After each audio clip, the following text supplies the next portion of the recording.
এবারে বহরমপুর কেন্দ্রে মিরাকল ঘটতে চলেছে। বহরমপুরে তৃণমূল কংগ্রেস প্রার্থী নারুগোপাল মুখার্জি 15 থেকে 20,000 ভোটের ব্যবধানে জিতবেন, এমনটাই দাবি করলেন রাজ্য তৃণমূলের কোর কমিটির সদস্য মুখ্যমন্ত্রী মমতা বন্দ্যোপাধ্যায়, অভিষেক বন্দ্যোপাধ্যায়, ফিরহাদ হাকিমদের কাছের মানুষ সুনীল সরকার। পাশাপাশি তিনি মন্তব্য করেন, চতুর্থবারের জন্য মুখ্যমন্ত্রী হতে চলেছেন মমতা বন্দ্যোপাধ্যায়। সেই মন্ত্রিসভায় দেখা যাবে নারুগোপাল মুখার্জিকে। কি বলেছেন তৃণমূলের রাজ্যের কোর কমিটির সদস্য সুনীল সরকার, আমরা দেখব।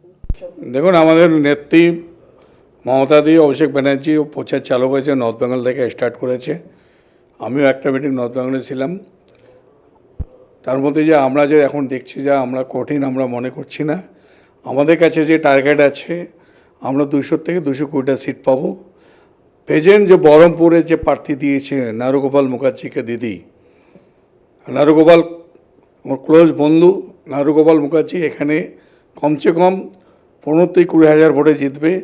আশা করি উনি জিতলে মন্ত্রিসভাও পাবে। ওনার যে ব্যক্তি হিসাবে এখানকার যারা কাউন্সিলররা আছে, কাউন্সিলররা ভালো কাজ করছে, 16 নম্বর 9 নম্বর সবই কাউন্সিলররা, বা গ্রামের যারা পঞ্চায়েত প্রধানরা কাজ করছে। আমি ধন্যবাদ দেবো এখানকার মিডিয়াকে, অ্যাডমিশনকে, সবাইকে ধন্যবাদ, এখানকার জনগণকে। বহরমপুরে যেভাবে মানুষ নারুগোপাল মুখার্জির আছে, তৃণমূলের পাশে আছে, অধীর চৌধুরী দাও, অধীর চৌধুরীকে লোকে তো ভোট দেবে না। অধীর চৌধুরী লোকসভা আপনারা জানেন কত ভোটে হেরেছে। আমরা নর্থ বেঙ্গলে 54টার মধ্যে নর্থ বেঙ্গলে 54টা সিট আছে, মুর্শিদাবাদে 22টা সিট আছে, 22টার মধ্যে 22টা আমরা জিতবো। নর্থ বেঙ্গলে 54টা সিটের মধ্যে কমসে কম 5টা সিটে এবার আমরা জিতবো।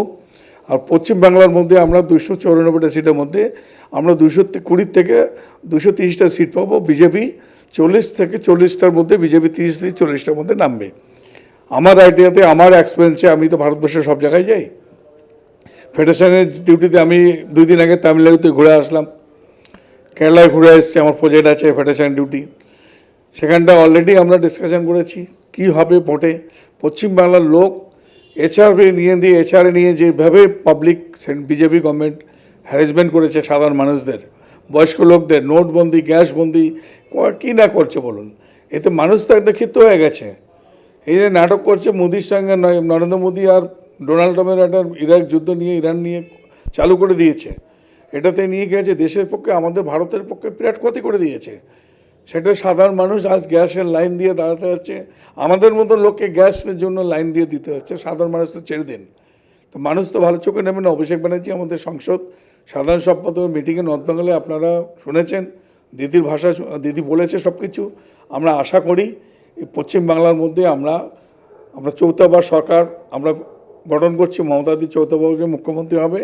আমাদের যুবরাজ অভিষেক ব্যানার্জি সব জায়গায় প্রচার করছে, দিদি সব জায়গায় প্রচার করছে। আমরা আশা করি আমরা 230 থেকে 240টা সিট পাবো। আমাদের যে স্পিরিট আছে, আমরা এই সিটটার মধ্যে আমরা পাবো। আর বিজেপি 50-এর নিচে নামবে। বিজেপি অনেক জায়গায় খাতা খুলতে পারবে না। বহরমপুরে, মুর্শিদাবাদে খাতা খুলতে পারবে না। মুর্শিদাবাদে যেভাবে আমাদের ক্যান্ডিডেটকে দিয়েছে, আমরা সবচেয়ে ভালো লেগেছে শহরের মধ্যে নারুগোপালকে দিয়েছে, সে তো চেয়ারম্যান, তার সঙ্গী যারা কাউন্সিলররা কাছে তারাও কাজ করছে। মুর্শিদাবাদে 22টা পাবো আমরা। নর্থ বেঙ্গলে 54টার মধ্যে, আমি নর্থ বেঙ্গলের দায়িত্বে আছি 2টা জেলায়। নর্থ বেঙ্গলের 54টার মধ্যে আমরা 50টা সিট পাবো। আর পুরো পশ্চিমবাংলার মধ্যে আমরা 220 থেকে 230টা সিট পাবো।